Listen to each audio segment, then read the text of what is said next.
I'm Sean Parson. Rest in peace to Paul Walker. And I'm going to prove right now that he was killed by the Freemasons and Illuminati, hands down. He died at the age of 40, okay, November 30th. Now, he was known for his Fast and Furious movies, okay? And he conveniently died in a car crash. That's just as suspect to me, and it jumped out at me instantly, and I knew it was already a conspiracy, when the Navy SEAL member of part of Team SEAL 6, he died at a shooting range. That was suspect too, because you know, the Navy SEALs, they're known for guns and their combat skills, and he just conveniently died at a shooting range. Okay, some people may see that as coincidence. I don't. Just like I don't see his death as coincidence, because he died in a car. He's known for those movies. Okay, let me show you something. He died November 30th, 2013, approximately 3:30 p.m. That number was thrown in there just to let you know it was a ritual, and I'm about to prove it right now. Okay, approximately 3:30 p.m. 33 is the highest elite Freemason degree. If you think I'm jumping into something here, I'm about to make the connection. I'm about to show you proof that this is a Freemason connection right here. He had 32 films, okay, movies. He was in the process of making Fast and Furious 7. Okay, 32 films, another Freemason number. Okay, a very popular symbolic number in Freemasonry. Now, to understand even deeper, we have to go into Michael Hastings' death. He died earlier this year as well, 2013. He died at the age of 33. Once again, Freemason. Now, if you are into conspiracies, you know that he was killed for sure. Definitely. But get this. Let me show you the two places where they died. Valencia, California.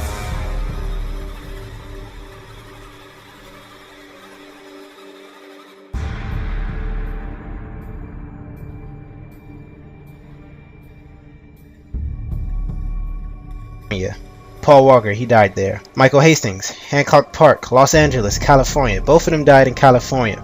Okay? Now I want you to notice the coordinates and some of the numbers that pop up here. In the Michael Hastings death, you have 333. I'm just going to look at it as 33, okay, for the Freemason number. If we go to where Paul Walker died, he has 322. An important number is Skull and Bones. Skull and Bones is in Freemasonry, and we're gonna really make a connection with Paul Walker and Freemasonry right now after this. And he also has 33 in his coordinates as well, in the location where he died. 322 and 33 doesn't pop up in coordinates a lot, people. It's not like they pop up in every coordinates or something. I just want you to know that. Let's go to a movie Paul Walker made, called The Skulls. Here's the connection right here. This movie was literally about Skull and Bones, Freemason societies, secret societies. It was literally about Freemasonry. So we aren't just, throwing out ideas that this is a Freemason connection. No, it's literally a Freemason connection. His movie in 2000 proves this, that we can link his death up to Freemasons, because he, in fact, has been involved in Freemasonry without even knowing it, in the form of a movie. Here's how Paul Walker died. Crashed into a tree in his car, burned to death. Here's how Michael Hastings died. Crashed in a tree in his car, burned to death. Once again, both of them died in California.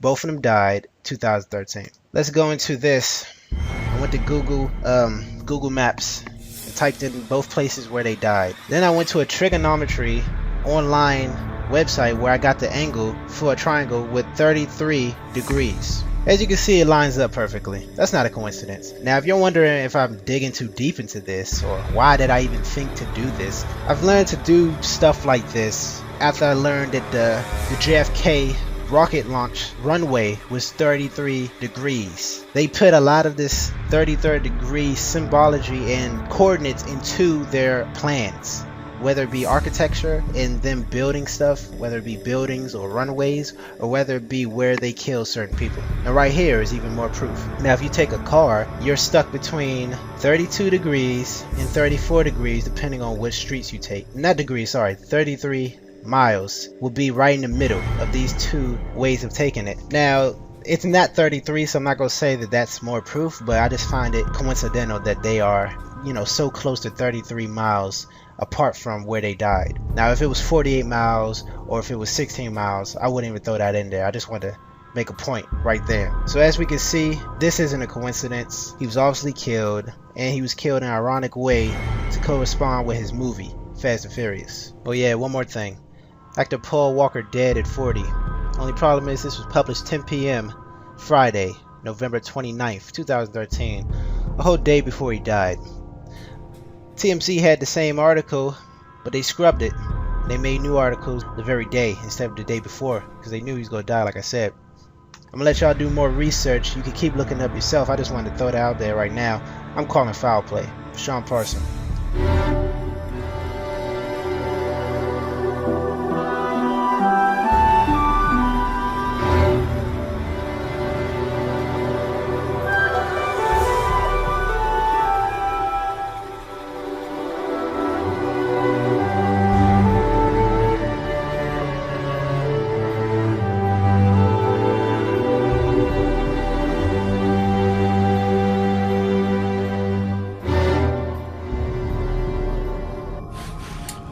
What's going on, Facebook heads and YouTube heads? This is Paul the Rose Reaper Gardener with Kimberly Denise here, and we wanted to cut a video real quick just to share with you a little bit more insight behind Paul Walker's death. Hey, yeah, so I'm not a fan of the mainstream media to begin with, so anytime there's a story like this, I always do some more research through Google and through some other sources, and we're already finding that something's just not right. Number one, I mean, first,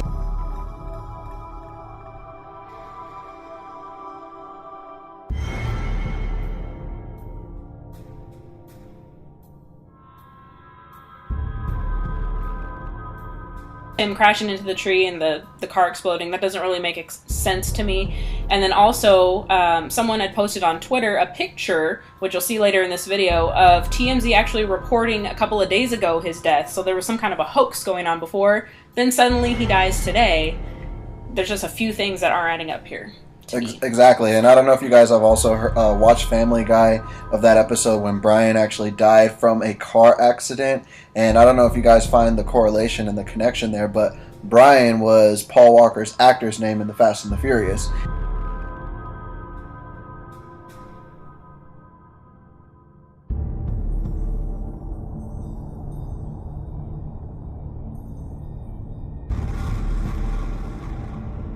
And it was, I believe, like about a week and a half ago, right? Mm-hmm. About a week and a half ago, last week, is when Brian and Family Guy died. So it's like a lot of people always say, like, these type of things always tend to be predicted by the media and the industry, aka you know who, right?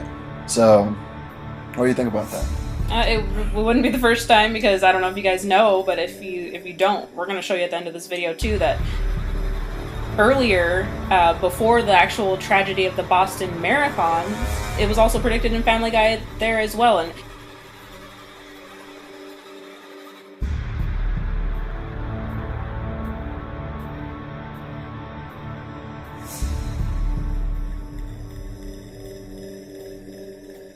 it's not just Family Guy, it's, different movies. There's been other tragedies predicted in other Hollywood productions. But there's just rumors that, a certain group has something to do with these tragedies, and they reveal it beforehand within the media and entertainment. So it's really sick, and I just wonder, like, what's really going on, why, like, what's the reason for it. Exactly. So what we want to just share with you is that we're not stating this to be fact, but this is, a theory behind what's really going on. And if you're somebody that likes to look deep into this kind of stuff, just click the link below, leave us your thoughts and comments, and let us know, because this is a serious matter, and we would love to hear back from you. See you guys.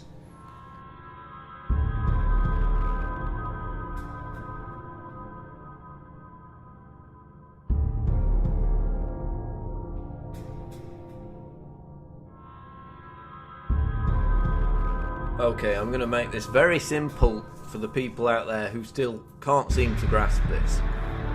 Okay, there was a Family Guy episode that aired March 17, 3 weeks before yesterday's tragic bombings at the Boston Marathon.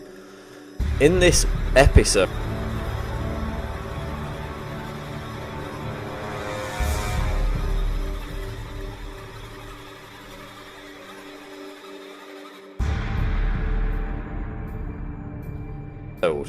There were two separate scenes. In one scene, the main character is depicted as winning the Boston Marathon by killing all the other participants.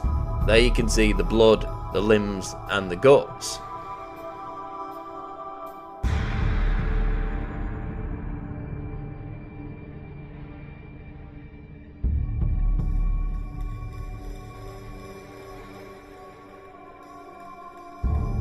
Then, in a second scene in the same episode, not following the previous scene, but definitely in the same episode, the main character is depicted detonating by accident 2 explosive bombs via a cell phone.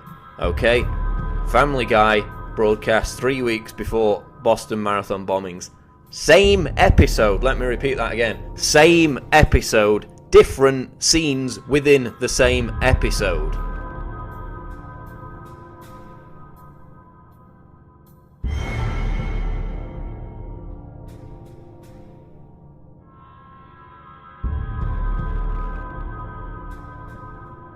Yeah, not only has YouTube begun deleting these 2 scenes, deleted my video, threatened to terminate my account merely for talking about it, but the mainstream media, along with Family Guy creator Seth MacFarlane, have called the whole issue a hoax, as if the episode never existed. Now, again, I'll say it. We agree that these 2 scenes have been spliced together, but they are from the same episode. Scenes which depict Boston Marathon runners killed, murdered, blood, guts, limbs everywhere, and a separate scene depicting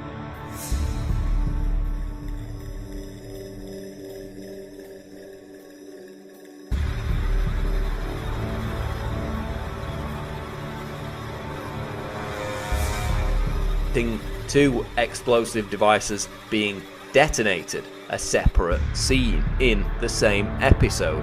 That, my friends, is not a hoax. And now TiVo is deleting the whole episode from their boxes. Quite difficult to delete an episode that is a hoax and doesn't exist. And yet this guy is on Twitter calling us abhorrent merely for talking about this weird, bizarre coincidence. The episode aired 3 weeks before the bombings. He's the one calling us abhorrent, yet he's also the one making cartoons which joke about terrorist bombings and mutilating, murdering people at the Boston Marathon. Okay? Something doesn't quite add up with that kind of hypocrisy. But now it's all across the media that the Family Guy Boston Marathon bombings video is a hoax, even though it's not a hoax. Those scenes were depicted, separate scenes in the same episode. And yet, every time I talk about it on YouTube or Facebook, half the comments are, "This has been debunked as a hoax. How dare you talk about this? I'm going to report you to YouTube." It's not a hoax. Go and look up the video. You can download the whole episode online. The 2 scenes are in the same episode, and yet the media is calling it a hoax. Seth MacFarlane and others are calling people who dare to even discuss it as abhorrent, when he's the one making cartoons joking about killing people at the Boston Marathon. This is Paul Joseph Watson reporting for Infowars.com. The Family Guy episode is not a hoax.